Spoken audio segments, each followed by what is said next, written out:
Magandang hapon po muli sa ating lahat, mga minamahal po nating mga bisita ngayong hapon. Isang pagpapala po ito muli sa akin na binigyan po ng pribileyo ng Panginoon para maging speaker niyo po ngayon.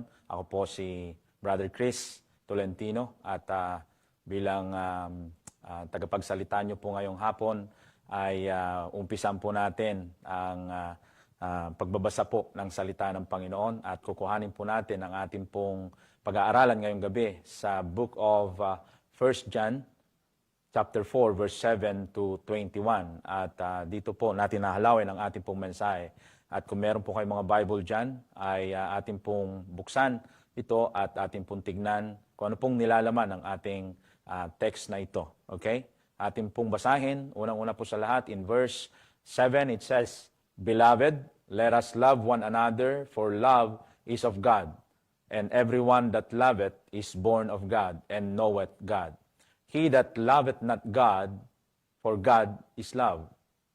He that loveth not, knoweth not God, for God is love.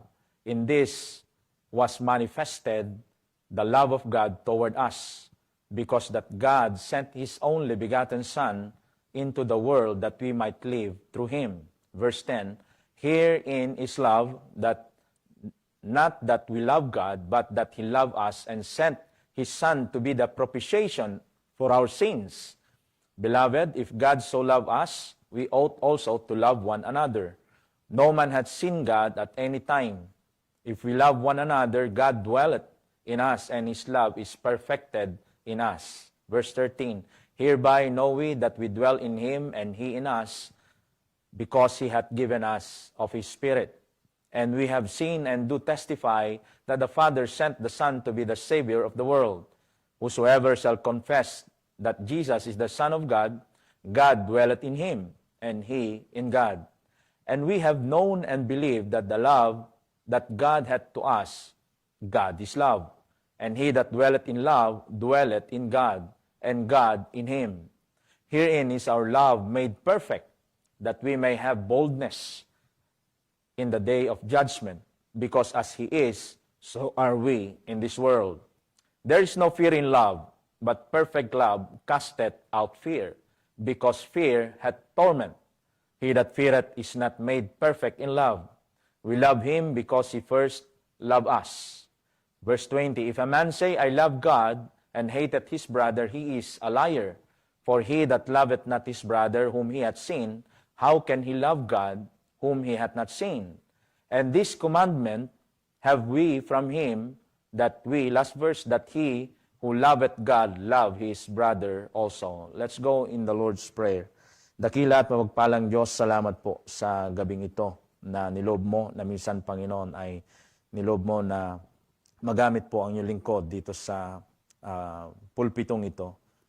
Pribileyo, Panginoon, na pinagkalob mo na dapat, Panginoon, ikaw lamang ang siyang may taas. Kaya dalahin ko, O Diyos, ang paglilinis mo ng iyong banal na dugo sa inyong lingkod, at nawa ikaw ang makita at may taas.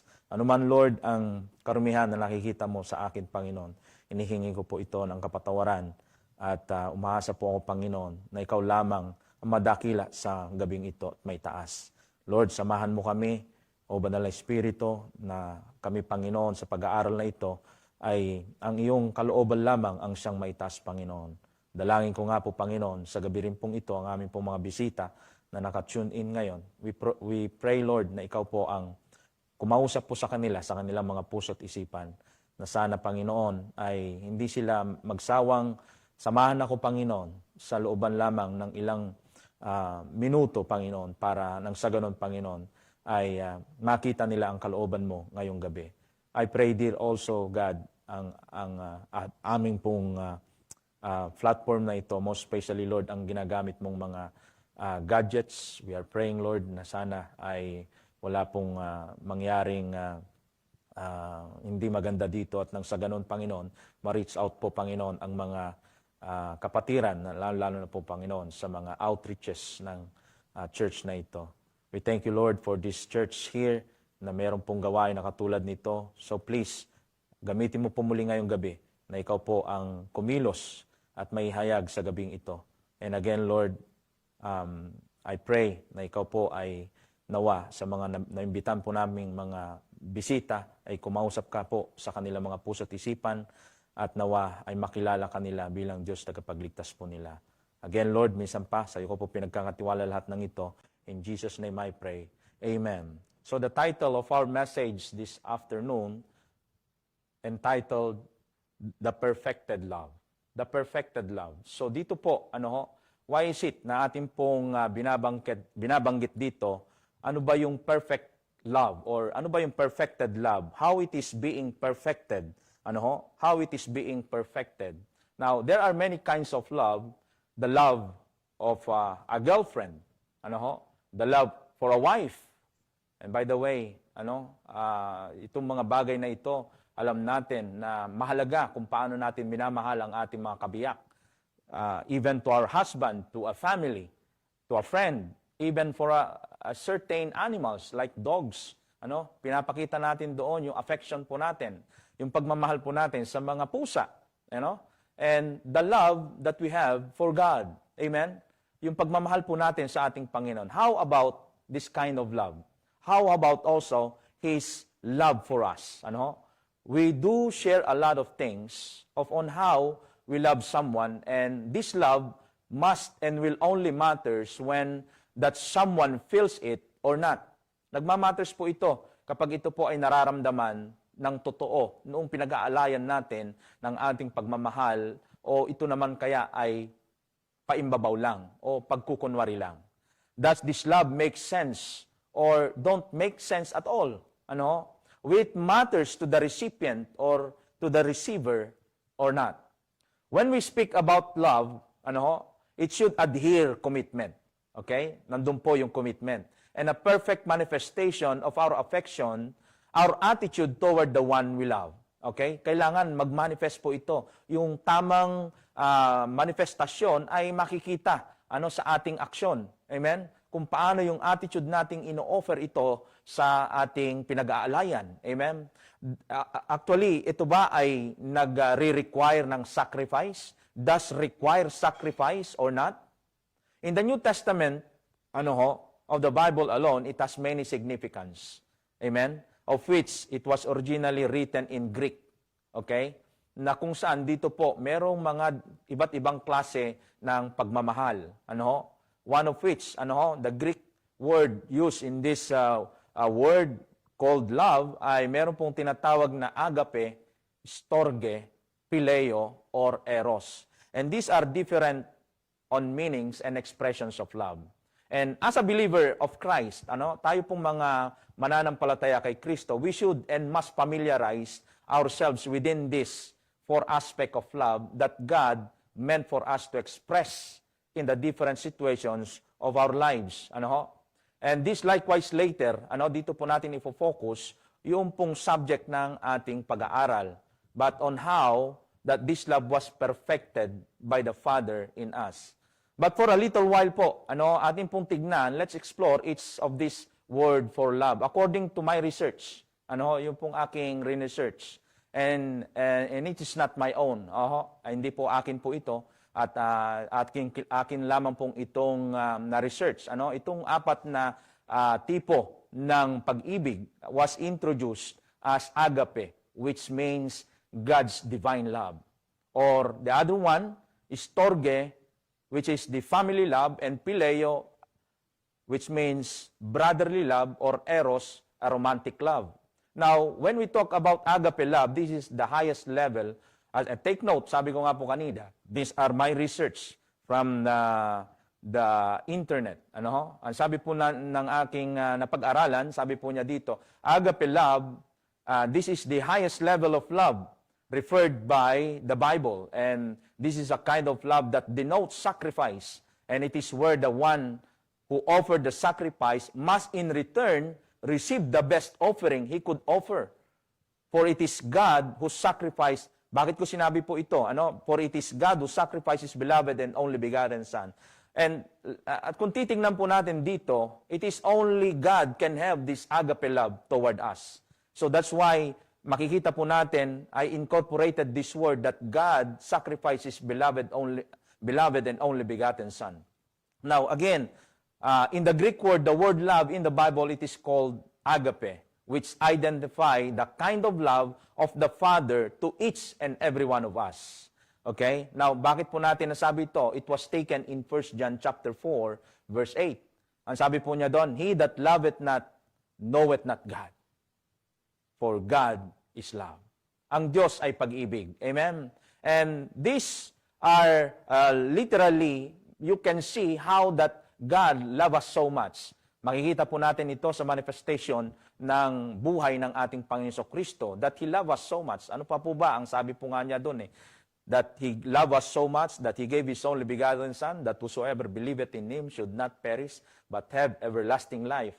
So that means, doon po lamang ay makikita na po natin ang pag-ibig na tunay ng ating Panginoon. Amen?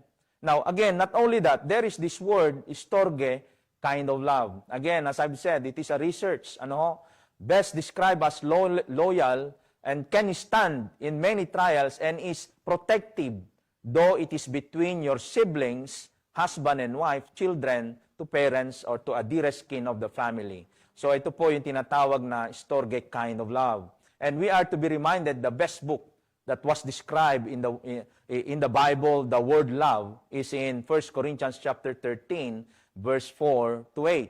Now again, the word agape is best described by Paul, dito sa famous passage na ito in 1 Corinthians 13, verse 4 to 8.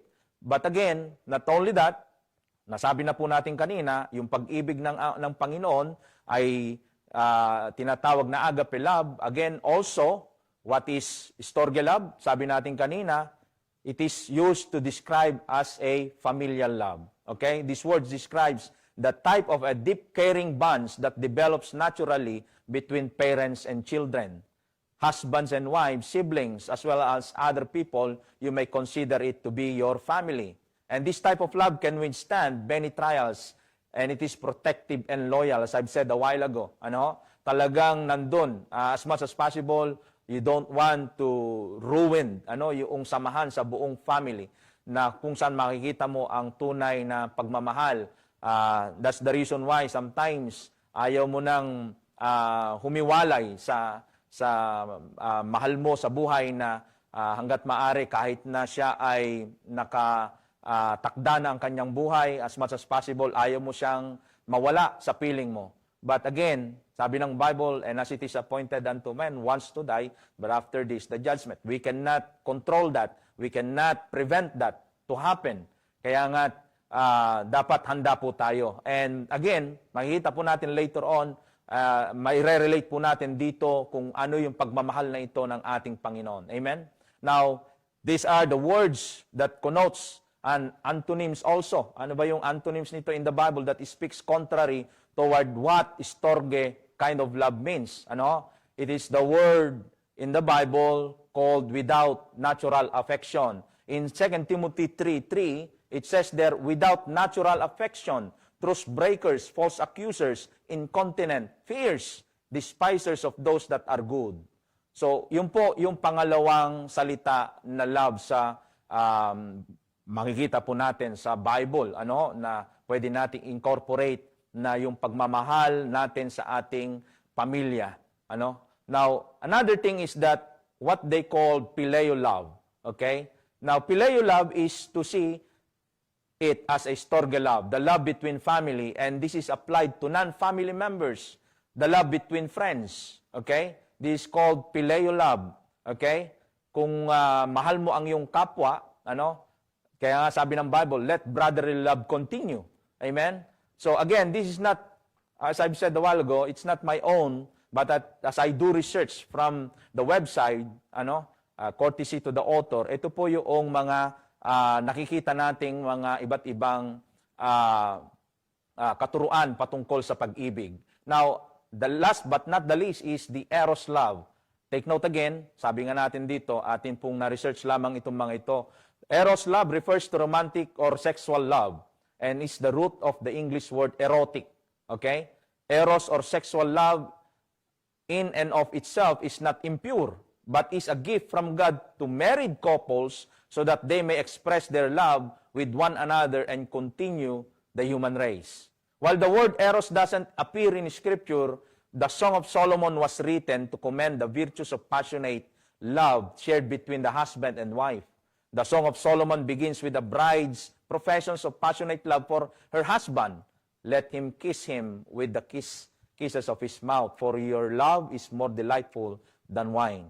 So, dito po, as the Song of Solomon makes it clear, this then was openly instructed by God that this was intended for married couple. Take note, itong eros kind of love is intended only for couples, yung pong mga may asawa na.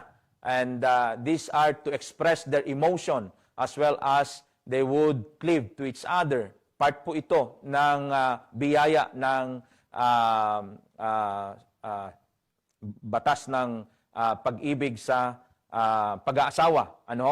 Not for singles, for they will commit what? Fornication. Now, this is the only allowed to be seen, and it would be practiced within the virtue of marriage. Okay? That eros love is to express, or it is the expression of one's feeling or affection toward your partner. Now, again, as I've said a while ago, ito pong bagay na ito, winawarningan po tayo ng salita ng Panginoon. The Bible wants us that eros love, is only for the married couple. It is not within, it is within, as I should say, it is within the sanctity of marriage. And if it is not within the sanctity of marriage, it is a tantamount of sexual immorality. Amen? It is tantamount of a sexual immorality, which says in 1 Corinthians chapter 6, verse 18, flee fornication, every sin that a man doeth is without the body, but he that committeth fornication sinneth against his own body. And likewise in Galatians 5, verse 19, now the works of the flesh are manifest, which are this, adultery. Take note, adultery. And that is outside marriage. A while ago, with outside marriage, wala ka pa sa bisa ng pag-aasawa, bisa ng kasal. Kaya nga sabi niya dito, layuan mo, humayo ka, layuan mo ang pakikiapid, layuan mo ang pakikipag-sex sa yung partner kapag wala ka pang bisa ng kasal. Okay? So, now what matters for this study tonight, okay, let's begin our study that there are three manifestations. Ang focus po natin ngayong gabi is about the perfected love. What is this kind of perfected love? It is the perfected love of God to us, towards men. Amen? And there are three manifestations of this perfect love of God towards men. First, our first point tonight is the perfected love of God before the foundation of the world. Amen? And in verse 7 to 9, it says there, Beloved, let us love one another, for love is of God, and everyone that loveth is born of God and knoweth God. He that loveth not knoweth not God, for God is love. Verse 9, In this was manifested that the love of God towards us, because that God sent His only begotten Son into the world that we might live through Him. Now again, mga kapatid, before the foundation of the world, before the world started and man was created, we are already perfected in the mind of God. Amen? We are in His image and in His own likeness. Amen? We are that special care in His heart that we are already projected before the image of His own glory. Now, consider this, mga kapatid. As Paul's descriptions makes clear, agape love is a perfect love. Amen?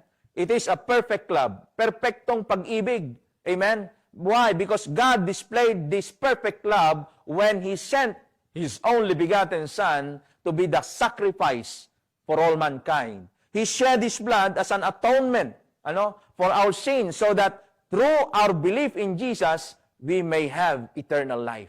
Amen? Oh, what a wonderful scenery. Kung mapipicture out mo yung totoong pag-ibig ng ating Panginoon, it is but just so wonderful to think about yung totoong pag-ibig ng ating Panginoon. And that's the reason why, as I've said a while ago in John 3:16, for God so loved the world. So loved. Alam mo yon, yung sobrang pagmamahal niya sa atin. He gave His only begotten Son, that whosoever believeth in Him should not perish but have everlasting life. And you can see the perfection, the perfectness of His love toward His Son. Amen? Kung sino si Kristo sa atin ngayon, paano niya ipinerform yung pag-ibig na yon ng Panginoon, ng pag-ibig ng Ama? It is through giving His only begotten Son. He sacrificed His Son, knowing the fact na alam niya yung end ng buhay ng ating Panginoon Kristo. Amen? Now again, He is our perfect atonement. Okay? Now what is an atonement? In 1 Peter chapter 2, verse 24, who is His own, sabi po niya doon, who His own self bear our sins. Okay? Ay kanya itong binuhat. Ano? Kanya itong nilagay sa kanyang balikat. He bear our sins in His own body on the tree, that we, tayo, being dead of sin, or being dead to sins, should live unto righteousness, by whose stripes you were healed. So, siya po yung sin bearer po natin. Amen? Siya po yung nagbigay ng dahilan para tayo ay bigyan ng awa ng ating Panginoon. He is our perfect sacrifice. Amen? Now, in 1 John chapter 2, verse 2, it says there, He is the propitiation for our sins. Not only He is our atonement, but at the same time, He is our propitiation for our sins. And not for ours only, but also for the sins of the entire whole world. Amen? And He, as I've said, He is our perfect propitiation. And what does propitiation means? It is the act of appeasing. Ano ba yung appeasing? Appeasing means in Tagalog, pampalubag loob. Pampakalma. Pampalubag loob sa puot ng ating Panginoon. Dahil kinapupuutan niya ang tao. Why? Bakit napupuot ang Panginoon? Because of the presence of sin in the lives of many people in this world. Gusto po niyang gumawa ng paraan na itong puot na ito, as much as possible, hindi niya i-outpour sa atin. Ayaw niya itong gawin as much as He can. At gumawa nga siya po ng paraan. At ito ang Panginoon Kristo. He is our perfect propitiation. That could appease the anger of God, the wrath of God. Amen? Yung pampalubag loob, pampakalma sa galit o puot ng ating Panginoon. Jesus was the answer. Jesus was the answer. Amen? Now, the book of the Bible in Romans chapter 5 verse 2, it says there, by whom also we have an access by faith into His grace. Okay? Meron tayong access na. Okay? Wherein we stand and rejoice in hope of the glory of God. Why? Because not only that He is our propitiation, but also He is our perfect access before God. Okay? As He offered the Lord Jesus Christ, that became our perfect love, the perfect love of God toward us, we have that perfect access to God Himself through our Lord Jesus Christ. Bakit? Paano po ito? Sabi po ng 1 Timothy 2:5, for there is one God and one mediator between God and men, the man Christ Jesus. We can have an access through and by the Lord Jesus Christ to reach the throne of God. The only way. Kaya nga sabi ng John 14:6, I am the way, the truth, and the life. No man cometh to the Father but by me. So siya po yung way, siya yung perfect access natin sa ating Panginoon. And not only so, in Hebrews 9:15, it says there, and for this cause He is the mediator. Take note, the mediator of the New Testament, that by means of His death, for the redemption of the transgression that were under the First Testament, they which are called might receive the promise of eternal inheritance. Even yung pong mga mananampalataya doon sa Old Testament, through the death of the Lord Jesus Christ, they were redeemed. Tinubos din po sila. Okay? Kaya nga po titignan natin, itong bagay na ito ay isang perfect sacrifice, perfect propitiation, perfect access ng ating Panginoon because He was perfected in the life of the Lord Jesus Christ. Amen? The perfect access in this New Testament for our redemption. Amen? Now, He came and He conquered. Amen? The world itself. Okay? By His appeasement toward God, that men be reconciled with God. Amen? Dumating po siya at sa inaakala na hindi nagtagumpay siya, nagtagumpay po siya sa buhay ng mga mananampalataya. Amen? Makikita po natin na ang isang taong makasalanan at nagsisi sa kanyang mga kasalanan at pinanampalatayanan ang Panginoong Jesucristo, makikita mong transformasyon sa kanyang buhay kung totoo itong tumanggap sa Panginoon. Kasi magmamanifest po ito sa kanyang buhay sapagkat alam niya kung sino ang kanyang pinanampalatayanan. Amen?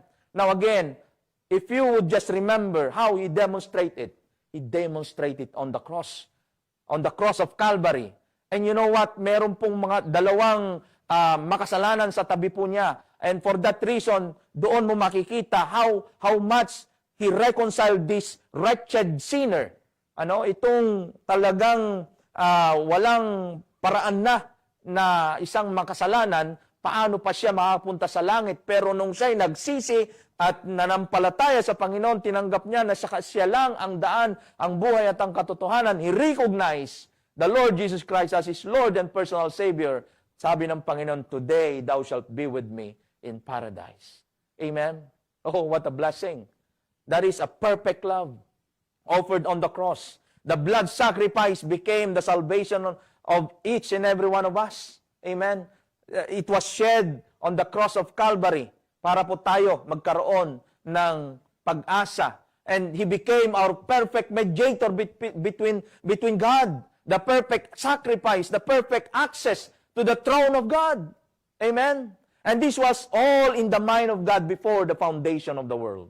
Amen? Bago pa man, alam niya na mangyayari ito. But praise God. Amen? Hindi nasayang yung buhay na inalay ng Panginoon dun sa cross ng Kalbaryo. Adam sinned before God, yes, but he was clothed. God clothed them in that while they disobey God, you can see, yung pagmamahal ng Panginoon, despite all the things that He had done on that garden, the fact na sinuway nila ang kalooban ng Panginoon, still, He outpoured His blessing. He outpoured His love. He outpoured His grace towards Adam. Amen? In the mind of God, He knew that we cannot have the access, even the start, even Adam. He knew God cannot, he knew, alam ng Panginoon na si Adam sa kanyang sariling kakayanan, hindi niya pwedeng ilapit ang kanyang sarili sapagkat alam niya na siya ay makasalanan. Even to us, it is only by the grace of God we can have that access through the Lord and Savior Jesus Christ. He extended His love. Amen? And again, sabi natin dito, He knew that we cannot have an access and without redemption. And it is only the sacrifice of the Lamb of God that we can be redeemed. Pwede tayong matubos sa kasalanan na ito. Amen? And be reconciled sa Panginoon. And His name is Jesus. Amen? His name is Jesus, our Lord and Savior Jesus Christ. Amen? And again, mga kapatid, it's not only that He was perfected sa ating pong pinag-aaralan dito that ang ating Panginoon ay He is perfected before the foundation of the world, but also, mga kapatid, ating pong makikita dito on our second point, perfected now. The first point is that perfected before the foundation of the world. But again, our second point, perfected now in the foundation of the heart. Amen? Perfected now in the foundation of the heart. Now, again, sabi po nung verse 10 sa ating pong main text, in 1 John chapter 4, verse 10, ang sabi po natin dito, herein is love. Not that we love God, but that He loved us and sent His Son to be the propitiation for our sins. Amen? In Romans 5:8 po, ang sabi po niya dito, but God commended, He demonstrated His love toward us. And that while, take note, while we were yet sinners, Christ died for us. You see, before the foundation of the world, sa panahon natin ngayon, noon sa panahon na kung saan, bago pa niya lalangin ang mundo, alam na niya na dadating ang Messiah at ibibigay niya ang pag-asa sa mundo. Now that we are in this category sa ating pong buhay, alam din niya na tayo ay isang araw tayo ay mahuhulog sa kasalanan. Alam din niya na kailangan natin ng tagapagligtas. Alam din niya na isa sa atin nangangailangan ng kanyang kaligtasan. And so, He commended His love toward us in that while we were yet sinners, Christ died for us. Where? It is on the cross. Amen? Simple as that. Sa cross, doon tayo tumingin. Doon sa bagay na ginawa niya at doon lahat ibinuhos niya ang kanyang pagmamahal. Amen? On the cross of Calvary, na kung saan makikita natin na dapat ito, it would transform in our hearts. Amen? It would transform in our hearts, na kung saan sa ating puso ay kailangan nating unawain at tanggapin ang Panginoon bilang Diyos tagapagligtas. At doon lamang tayo magkakaroon ng bagay na pag-asa while we are still in this world. Amen? In our condition, He is the perfected, or He is perfected in our hearts. If the condition is this, if we will just accept Him as our Lord and personal Savior. Amen? Bakit? Why? You know what? On the cross, He endured. In-endure niya lahat. Ang lahat ng pasakit, ang lahat ng kalungkutan, at ang pinakamasakit dito, yung siya'y mamatay doon sa cross. Amen? Ikaw na ang makaranas ng lahat ng ito. That's why, yung pong pagmamahal po niya dito, doon mo dapat tignan, doon po natin dapat tignan ang pagmamahal ng ating Panginoon doon sa cross ng Kalbaryo. Amen? Because He bear all the pain, He bear all the agony and the death that no one could ever imagine kung paano itong kamatayan na ito. It is only the Lord Jesus Christ had experienced this. Amen? That's why in Philippians 2:8 it says there, and being found in fashion as a man, He humbled Himself. He humbled Himself and became obedient. Take note, He became obedient unto the cross, even the death on the cross. Hindi lang siya sumunod. Sundin ang kalooban ng Panginoon. Pero yung mamatay ka, dusta-dustahin ka, andun yung pangungutya sa iyo, andun yung lalatiguhin ka, andun yung matatanggal ang iyong mga laman, ay ibang klaseng pagmamahal. Amen? And that's the reason why it is a perfected love. Amen? Na walang ibang pwedeng makagawa nito, kundi ang Panginoon lang. Amen? There can be no salvation without the perfected love on the cross of the Lord Jesus Christ. Now you can see it on the cross. Amen? Now, if Christ did not endure the cross, did not resist the pain, and it is the agony, kalungkutan, na mararanasan ng bawat isa, that even the death of the Lord Jesus Christ is the manifestations of God's love toward us. Makikita po natin dito that no one could ever do this except God. Amen? No one could ever make this true and beyond except God. And no one could ever be delivered and triumph over death except God. Amen? And this will be forever remembered by this act of love toward us. Oh, what a perfect God. Amen? Kaya dapat nating tignan yung perfected love ng ating Panginoon sa pamamagitan ng ating Panginoon Kristo. Kasi hindi po natin kayang gawin yung ginawa ng ating Panginoon. It is only the Lord Jesus Christ, the perfection of the love of God towards men. Amen? Bakit ito? Bakit natin sinasabi ito? Why? He is perfected in the hearts, in our hearts. Okay? Kung ating siyang tinanggap sa ating puso. But if not, ngayon po yung pagkakataon mo, kaibigan, mga minamahal po namin mga bisita, it is time for you to see the perfected love of God toward the Lord Jesus Christ. Because He extended this perfected love on Calvary. Ano yung in-extend niyang bagay na ito? His love. Yung kanyang pong pagmamahal. His heart. Amen? And most of it, yung kanya pong buhay. His life. Amen? He extended everything for us. Amen? He extended the life that could ever imagine ng isang taong katulad po natin. Amen? Now, He extended His love, opened up His heart, and offered His life just to save a wretched, unworthy, undeserving, if you may say. Tayo, we don't deserve. Amen? Why? Bakit po ito? Because He is perfected. Kung atin siyang tatanggapin, He would be the perfection in our heart. Amen? Now, again, mga kapatid, He extended His love, opened up His heart, and offered His life to save a wretched, unworthy, undeserving man, just like as we are. Again, mga kapatid, sabi natin dito, why is perfected in our hearts? Sabi po natin dito, on the cross, not only that He was given the privilege na siya po ay ibinigay niya ang kanyang buhay, ating pong tignan dito sa ating pong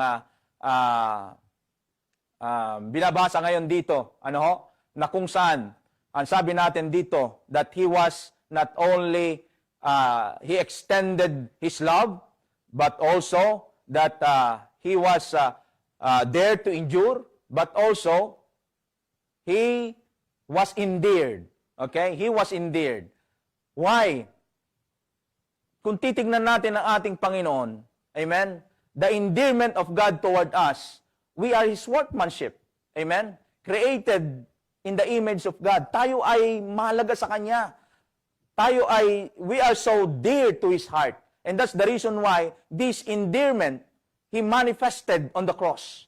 Amen? The wretched sinners, just like we are, the hopeless sinners, just like we are, the unworthy sinners, just like we are, is still the endearment bestowed on the cross of Calvary through the Lord and Savior Jesus Christ.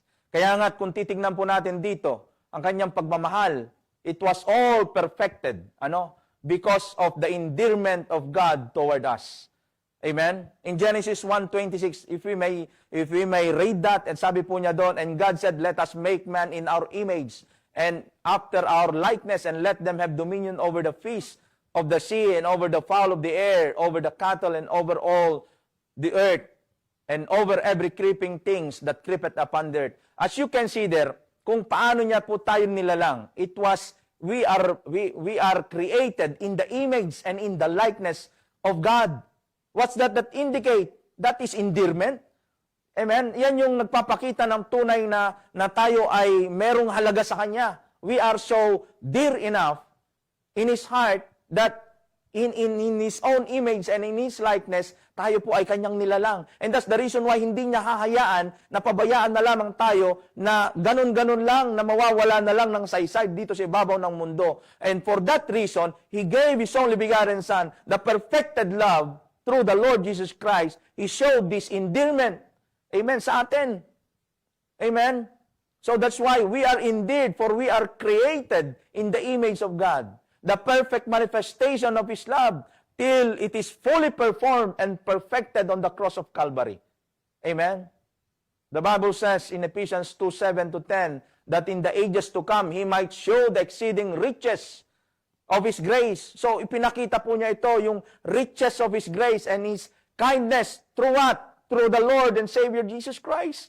Sa pamamagitan po ng ating Panginoon sa Kristo. That's why He offered this grace. Kaya sabi po niya dito, for by grace are ye saved through faith. Pwede tayong maligtas. Pag tinignan natin yung cross at tanggapin siya bilang Diyos, pagligtas po natin sa ating pong mga bisita ngayon, that through His grace,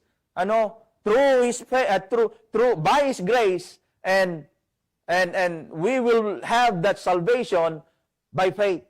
Amen? Panampalatayanan natin yung ginawa ng Panginoong Kristo. Amen? At hindi po sa ating mga sarili sapagkat ito'y regalo lamang ng Diyos. Ito ay biyaya lamang ng Diyos. Amen? Hindi po sa ating mga gawa, bagkus ito po ay biyaya ng Panginoon. Mapwera na lamang kung tayo po ay magmalaki. Sabi po niya dito, why? In verse 10, kung bakit po niya ito sinasabi, napakahalaga po itong salitang workmanship dito. For we are His workmanship. If we are not so endeared before God, if there is no endearment sa Kanya pong nilalang, then there is no salvation at all.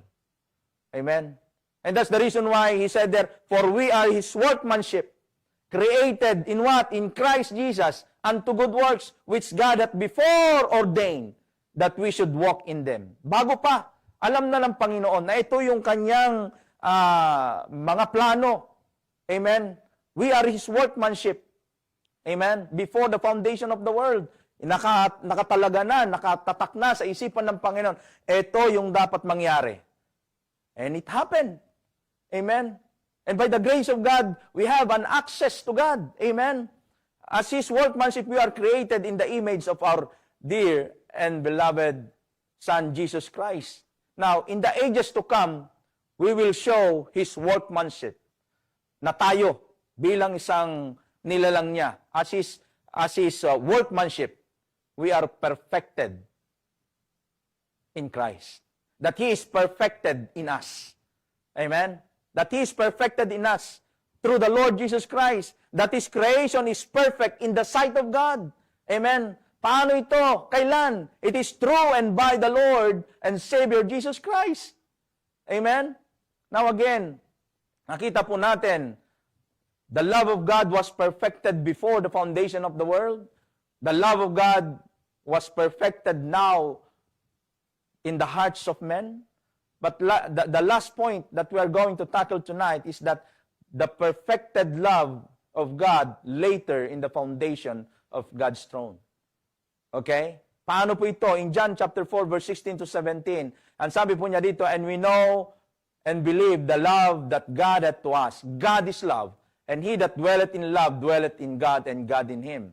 Herein is our love, made perfect, that we may have boldness in the day of judgment, because as he is, so are we in this world. In the days to come, mga kapatid, in the eyes of God, we are his perfection. Amen? That they will proclaim, yung araw na yon, will proclaim his majesty and power. Amen? The redeemed, we as a redeemed by the blood of the Lord Jesus Christ will shout that he is the deliverer. Amen? That the Son of God is the perfect sacrifice, that he is the perfect offering, the perfect atonement, the perfect propitiation of men before God. That he is the perfect love offered on the cross of Calvary. That by him, makikita po natin that he will then see sa ating pong Panginoon, makikita po niya, he will then see that his sacrifice on the cross, ang sakripisyo po ng Panginoon dun sa cross ng Kalbaryo, the pain, the agony, and his death is not all in vain. Amen? Sa buhay natin, pagka tayo namumuhay sa kalooban ng Diyos, yung kanya palang sinakripisyo dun sa cross ng Kalbaryo ay hindi masasayang sa biyaya ng Panginoon. Bakit? Why? Why is it then na ganito po? Because all of this, because alam po natin, hindi sayang ito sapagkat sabi po ng Biblia, he is the author and the finisher of our faith. Amen? After all, sinabi pa rin po niya ng Hebrews 12:2, looking unto Jesus, sabi po niya doon, what? He is the author and the finisher of our faith, who for the joy that was set before him, despising the shame, endureth the cross, despising the shame, and sat down at the right hand of the throne of God. Amen? So the complete perfection is on Christ. Amen? He is on the throne of God. Amen? As the Bible says, he was sitting beside the right hand of the throne of God. He is our perfect gift. As we can see, sabi natin kanina, he is the perfect offering. Not only the perfect offering, but the perfect gift. Why? Sabi po niya dito, I believe, ito pong James chapter 1 verse 7, ay sabi po niya dito, every good gift and every perfect gift is from above. Isn't it the Lord Jesus Christ is a perfect gift coming from above? Amen? I believe na yung binigay ng Panginoong Diyos, ang Panginoong Ama ay perpekto, sapat para sa atin, that we could have that good gift sa ating pong buhay. If we could just receive Him as our Lord and personal Savior, He would be our perfect gift. He would be a perfect sacrifice that we could offer to God. Amen. That cometh down from the Father of light, sabi po niya dito, with whom is no variableness, neither shadow of turning. When He came into this world, He never looked back. Amen. Hindi po siya lumingon na, ay, sandalit, hindi ata tama ito. Wala siyang ganon. Amen? He is an immutable God. Ibig sabihin, hindi po siya nagbabago. Amen? Sa kanya pong mga desisyon. Amen? When He came, there is no shadow of turning. Amen? A perfect gift for a perfect sacrifice before God. Amen? He is our perfect gift. A perfect gift for a perfect sacrifice before God. A perfect gift to mankind and a perfect sacrifice before God. Amen? And that is the day to come. Amen? Sasabihin natin, all hail and glory, and we will all shout with joy, and we will tell Him that He is the one that saved us, that the one we have put our trust, and we put our faith, and that is the Lord and Savior Jesus Christ. And also, mga kapatid, mga minamahal po namin mga bisita, He is the complete perfection in the eternal glory of Christ, settled in Christ's glory. Paano po ito? Sabi po ng 1 Peter 5:10, but the God of all grace who hath called us unto His eternal glory. Siya po tumawag sa atin. Tinatawag po niya tayo sa walang hanggang kalalatian ng ating Panginoon Kristo. After that you have what? Suffered while make you perfect. Okay? Buhay Kristiyano. Kailangan mamuhay tayo bagamat ang daming pagsubok, ang daming mga tentasyon, ang daming mga problema, ang daming mga pangungutya sa pananampalataya meron ka. Kung titignan mo kapatid, kung anong meron ka ngayon kumpara doon sa ginawa ng Panginoon Kristo, maliit lang na bagay yan. Magpatuloy ka because He is our perfection. Ang ating Panginoon, hindi sayang ang maglingkod, hindi sayang ang tayo ay sumunod sa kalooban ng Panginoon. Amen? Hindi sayang ang mag-soul winning. Amen? Hindi sayang ang magsabi na si Yesu Kristo ang daan, ang buhay at ang katotohanan. Walang makaparoon sa mao, hindi sa pamamagitan niya. Amen? He make us perfect.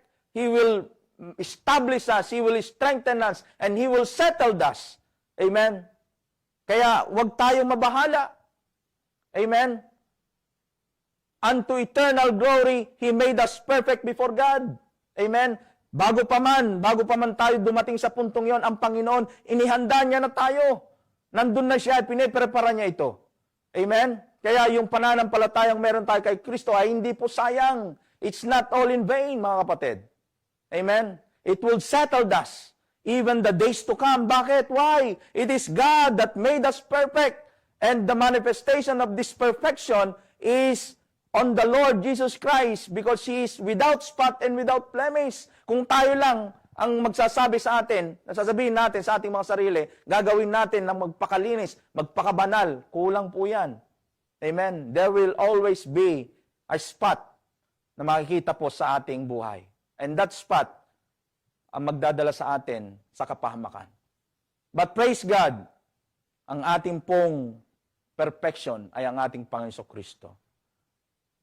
He is now in heaven, sitting on the right hand of the throne of God. Amen? Now again, not only that, the complete perfection is eternal peace in Christ. Amen? In Hebrews 13 verse 20 to 21, Hebrews 13, 20 to 21, sabi po niya doon, now the God of peace that brought again from the dead our Lord Jesus, the great shepherd of the sheep through the blood of the everlasting covenant, make you perfect in every good work, to do His will, working in you that which is well-pleasing in His sight, though or through Jesus Christ, to whom be glory forever and ever. Amen. Now, listen to this. We can have a perfect peace alone in Christ. Amen. From day to day, even the days to come, this day and beyond, we have that peace, we have that perfect peace, because Christ in us is our all in all. Amen. Siya yung kabuuan natin. Amen. Kapag meron kang Kristo, may kapayapaan ka dapat sa iyong puso. Kapag kawalang kapayapaan sa iyong puso, then you need to see yourself. Baka hindi ka tunay na ligtas. Amen. You need the salvation of the Lord.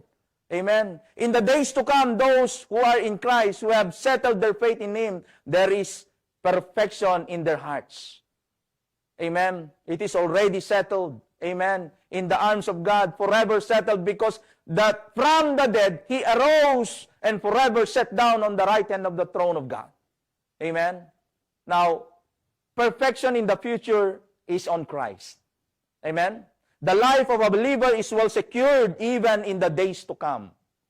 Time will change, the world may change, people may change. All what will remain is the perfect love of God to those who love Him. Amen? Perfected because it was nailed on the hearts of all men, settled because of the sacrifice He perfected on the cross in the grave, and now forever settled on the right hand of the throne of God. The Bible says again, in Hebrews 12:2, it says there, looking unto Jesus, the author and the finisher of our faith, who, sabi po niya dito, who for the joy that was set before Him, endured the cross, despising the shame, and He sat down at the right hand of the throne of God. Mga kapatid, tingnan nyo kung paano ang Panginoon Kristo dito. He is already there waiting for us. He is our perfection. Thank you po sa inyong pakikisama po sa amin ngayong gabi sa ating pong online Bible study. And we hope and we pray, nandiyan pa rin po kayo. It's almost done. Matatapos na po tayo. Huwag niyo po akong iwanan. Amen? So I hope matapos po natin ito na makita ninyo po ang kalooban ng ating Panginoon. And again, we have learned that the perfected love of the Lord is before the foundation of the world. We can see the perfection already, the love of God toward us. And even now, the perfected love of God toward us in the hearts of men, we can see that in the life of all the believers. And in the future, the perfected love later, we can see that through the Lord Jesus Christ. As of now, He is there on the throne, in the right hand of the throne of God. And that is so sure. That is perfect. That is our assurance. Our salvation is settled. We are secured in Christ because of the perfected love of God toward the Lord Jesus Christ. Amen. And by the way, to our visitors, you cannot have that perfected love of God unless otherwise you would realize in yourself that one time you commit sin. Nagkaroon ka ng pagkakataon na na-realize mo na ikaw ay minsan ay nakagawa ng kasalanan. And sino ba nagsabi sa atin na walang kasalanan? Meron pa pong humabol, ng bisita pa po tayo, si Danessa Bumagat. Take note po, andito po kayo para mapakinggan ang mensahe ng Panginoon. Ano ba yung talagang perfect love ng Panginoon sa atin? Unang-una sa lahat tayo, makita po natin na tayo isang makasalanan. Dahil hindi natin makikita yung perfection ng pag-ibig ng ating Panginoon. Unless otherwise, makita po natin na tayo makasalanan. Sapagkat ang sabi po ng Bible, for all have sinned and come short of the glory of God. Amen. Sabi nga po niya doon na ang ating pong buhay, ay makikita doon ang kasalanan. Pero makikita din po natin dito na minsan ay dumating ang kasalanan na ito sa katauhan ni Adan. At ito ay pumasok sa sangkatauhan at ang kabayaran nito, sabi nga niya, ay kamatayan. Ang sukli ng kasalanan na ito ay kamatayan. Pero dumating din naman ang tagapagligtas, ang Panginoon Kristo. He came to save that which was lost. At isa ka doon. Amen. He is seeking you. Amen. He is there to offer His perfect love towards you. Kaya po itong oras na ito, ino-offer po niya ito. But you need to know na itong kasalanan nito, ito po yung nagse-separate po sa atin. Ito po yung nagpapahiwalay kung bakit hindi natin makita ang tunay na pag-ibig ng Diyos, ang perfectong pag-ibig ng Diyos. It separates us because of this sin. Amen? Because of sin, ito po ang nagiging dahilan para hindi natin makita ang tunay na pag-ibig ng Diyos. Okay? It is the presence of sin or the presence of sin in our lives. Kaya sabi po niya doon, for the wages of sin is death. Okay? Kapag meron po ito, ang magse-separate sa atin ay kamatayan. At sinong may gusto ng kamatayan? Wala po. Tama po ba? But sabi nga po ng Bible, and as it is appointed unto men, once to die, but after this, the judgment. Darating at darating ang araw, tayo po ay babawian ng buhay. Who knows? Dumating ngayon ang Panginoon Kristo. Maaring ganon, hindi kabawian. Pero what is settled in the Bible is that one day, merong nakatakdang oras para sa atin. At doon tayo huhusgahan. Okay? Sabi nga niya doon, and as it is appointed unto men, once to die, but after this, the judgment. Nahaharap tayo doon sa hukuman ng Panginoon. At pag dumating po ba yon, makikita po ba niya na tayo ay malinis sa harapan niya? Will He let you come in without blemish, without spot? At magkakaroon lamang tayo ng kalinisan at kabanalan kung ating titignan ang perfected love ng ating Panginoon. Makita natin na ang perfected love na ito ay nasa Panginoon Kristo. Ano ba yung ginawa ng Panginoon Kristo? He died on the cross. Kaya sabi niya doon, but God commended His love towards us, and that while we were yet sinners, Christ died for us. Your past sins will be washed away as white as snow kung tatanggapin mo ang Panginoon Kristo. Sa amin pong mga bisita ngayong hapon na ito, our beloved visitors and friends na nakatune in ngayon, wherever you are, nasaan ka man, nandito ka sa Milan, andyan ka sa ibang mga lugar dito sa Italia or every place in this world. Ito yung pagkakataon mo para ma-realize mo na meron palang pag-asa. There is a perfect love offered for you, and that is the Lord Jesus Christ. He sacrificed everything. Kaya sabi niya, but God commended His love toward us, and that while we were yet sinners, Christ died for us. He sacrificed everything for you and me. Now, titingnan po natin, ano pa ba ang pwede nating makita dito? Kung ikaw ay isang nangangailangan ng kaligtasan ng Panginoon, you need to realize na minsan ay nagawa mo ito sa buhay mo, sa tanang ng buhay mo, nagawa mo itong bagay na ito. At ang sinasabi po niya dito, that we are sometimes or somewhere in this area, na isa tayong mga nakagawa nito. Sabi po niya doon sa Revelations 21:8, but the fearful and unbelieving and the abominable and murderers and warmongers and sorcerers and idolaters and all liars shall have their part in the lake which burneth with fire and brimstone, which is what? The second death. Now, sino bang may gustong pumunta doon? I don't think. Kayong mga bisita po namin, ayaw ninyo. Okay? Maski rin po kami. But by God's grace, sa biyaya po ng Panginoon, atin pong nakita yung kanyang pagmamahal, the perfected love on the Lord Jesus Christ, that sacrifice, the shedding of His blood, wash away my sins. Kaya sabi po niya doon, in whom we have redemption through His blood, even the forgiveness of our sins. Meron tayong katubusan dahil nakasanla na po ang ating kaluluwa sa impyerno. Sino may gustong pumunta ng impyerno? Wala po. Pero sa biyaya po ng Panginoon, by God's grace, binigay niya ang kanyang bugtong na anak para tubusin tayo doon, hanguin niya tayo doon, at ilagay niya tayo sa tamang kalalagyan. At ito nga ay para tayo ay makaranas ng biyaya ng Panginoon. At sa Panginoong Kristo lamang po ito at wala na pong iba. There is no other way. Amen? There is no other salvation that we could have. Hindi po tayo maliligtas sa ating mga gawa. There is none righteous, no not one. Sabi po, tama po ba? Now, sabi po ng Bible sa Titus 3:5, sabi po niya doon, not by works of righteousness which we have done, but according to His mercy, He saved us by the washing of regeneration and by the renewing of the Holy Ghost. Amen? So, hindi po sa ating mga gawa. Amen? Kaya nga sabi niya doon for by grace are you saved through faith, and that not of yourselves. It is the gift of God, not of yourselves. Sabi po niya, not of works, lest any man should boast. Okay? So, dito po sa pagkakatampong ito, He already offered everything. He sacrificed everything. He wanted you to be separated from these situations na ikaw ay papunta na doon sa lugar na ayaw nating puntahan. Amen? Na ito nga yung lugar ng impyerno. Sa biyaya, merong pag-asa kay Kristo, sa pag-ibig ni Kristo, yung perfected love ng ating Panginoon Kristo. Now, if you want to accept Him as your Lord and personal Savior, pinasimpli po niya doon. Just accept Him as your Lord and personal Savior, and you need to repent of your sins and put your faith on the Lord Jesus Christ. Dahil sabi po niya doon sa Acts 20:21, sabi po niya doon, repentance toward God and faith toward the Lord Jesus Christ. Amen? Magsisi ka sa iyong mga kasalanan at ilatag mo ang iyong buong pananampalataya sa Panginoon Kristo. Panampalatayanan mo ang kanyang ginawa sapagkat siya yung namatay, inilibing at nabuhay na maguli para ikaw ay maligtas. Mga kaibigan po namin ngayong gabi, tinatanong kita, do you want to accept Him as your Lord and personal Savior?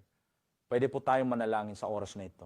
At samahan niyo po ako sa panalangin ito. Kung nakita mo ang iyong sarili sa oras na ito at tinanggap mo siya ng buong buo na hindi mo kayang iligtas ang iyong sarili at tinanggap mo siya ngayon at nagsisisi ka at pinanampalataya mo sa Kristo, ililid kita sa panalangin. And this prayer could not just save you, but it is to usher you to thank God to what He had done on the cross. Amen? Tayo po'y manalangin. Let's bow our heads and close our eyes. Sumunod ka po sa panalangin ito ng pasasalamat natin sa Panginoon. Amen? Dakila't magpalang Diyos, salamat po sa gabing ito. Salamat po sa perpektong pag-ibig na binigay mo sa akin ngayon. Hinihingi ko po, O Panginoon, ang kapatawaran ng aking mga kasalanan. Nagsisisi po ako sa lahat ng aking nagawa na hindi kalugod-lugod sa iyo. Mga kasalanan na siyang magbubulid sa akin sa lugar ng impyerno. Tinatanggap ko po at pinananampalatayanan si Jesucristo na siyang namatay, inilibing at nabuhay na maguli. Patawarin mo po ako sa aking mga pagkakasala. Manahang ka, O Diyos, sa aking buhay magpakailanman. Salamat po, Panginoon, sa buhay na walang hanggan na ipinangako mo sa akin sa oras na ito. At tinatanggap kita bilang Diyos at tagapagligtas ng aking buhay. Sa pangalan ni Jesus, Amen. So if you just offer that prayer, and I hope you have accepted the Lord as your Lord and personal Savior, pwede yung i-type mo dyan sa ating comment box. Sabihin mo, I accepted the Lord as my Lord and personal Savior. Huwag kang mahiya kasi we want to rejoice with you. We want to pray for you. Just type there, I accept the Lord as my Lord and personal Savior. Walang mawawala sa iyo, kaibigan. Kung totoong nakita mo sa iyong puso, si Jesucristo, ang tunay na pagmamahal niya ngayong gabi, the perfected love ng ating Panginoon, then that's something na makita mo, na kung saan ay ang pagmamahal ng Panginoon ay sapat para bigay sa iyo ang buhay na walang hanggan. So, huwag kang mahiya. And I believe sa bagay na ito ay marami po ang mga anghel na nagagalak sa langit, sapagkat sabi nga po, isa man lang na kaluluwa na tumanggap o nagprofess na siya ay tumanggap sa Panginoon Kristo. Maraming anghel ang nagagalak ngayon. Sa mga nagprofess po kanina sa ating pong dalawang professions of faith, sabi po niya doon, but as many as receive Him, if you really, truly accept the Lord Jesus Christ as your Lord and personal Savior, sabi po niya doon sa John 1:12, but as many as receive Him, to them gave He power to become the sons of God, even to them that believe on His name. At we want to rejoice with you. Amen? Mag-type ka lang po dyan. Amen? Sabihin mo, I accept the Lord as my Lord and personal Savior. You have received that perfected love of God. Salamat sa Panginoon. And remember this, this is the day of your salvation. Sabi niya doon, but as many as receive Him, to them gave He power to become the sons of God, even to them that believe on His name. I believe they are new visitors. I never seen them, and I hope and I pray we want to have you here in our church. What a wonderful evening tonight. I couldn't imagine that this blessing of this perfected love of God is really amazing. Amen? Talagang ang Panginoon po ay kumakausap po sa atin. And again, mga kapatid, as we conclude tonight, amen? Anong sabi po ng conclusion po natin ay, sabi po natin dito, before the foundation of the world, He manifested already the love of God. Amen? He manifested already the love of God. In the eyes of men, they have to see that on the cross, all is settled. Amen? In the eyes of men, they have to see that on the cross, all is settled. In the grave, Christ buried all the sins. And on the throne, all is forgiven. Amen? What a wonderful conclusion that we have tonight, that the love of God was truly manifested and it is truly perfected in Christ before, now, and on the days to come. Amen?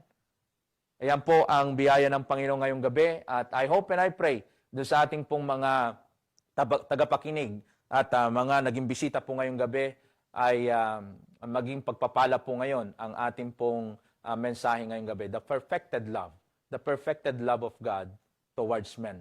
Amen? Before, now, and after. Amen? So, let's go to the Lord in prayer. Amen?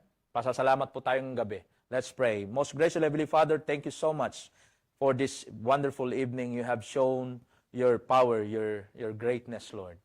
There's nothing impossible to you. I know it's really, prayer is powerful. And I praise you, God, for allowing me to be a channel of blessing to these professions of faith, Lord. It's not me, it's you. Only a privilege, Lord, and thank you so much, Lord, for allowing me to preach this perfected love. Again, bless the remaining of the evening. Thank you for a good internet. Thank you for the media team, Lord, that you allowed them to be part of this blessing. I pray, dear God, that continue to use this platform for the furtherance of the gospel. May you just bless also our visitors, especially the professions of faith. Thank you for their lives. Continue to labor in their hearts. Help us. There's an opportunity, Lord, to reach out to them. Help us to be a blessing to them, to follow up them, Lord, and a chance for them to grow in the knowledge of our Lord and Savior Jesus Christ. Make us continue to be a blessing, Lord, especially in this platform. Again, Lord, bless the remaining of the evening. Thank you for this church. Thank you for our pastor who lead us and to labor for us that what we are doing is not in vain. Thank you for the lives of every brethren in this church that you used for the furtherance of the gospel. Again, Lord, we praise you and we love you. In the most precious name of our Lord and Savior Jesus Christ. Amen. Amen. To God be the glory.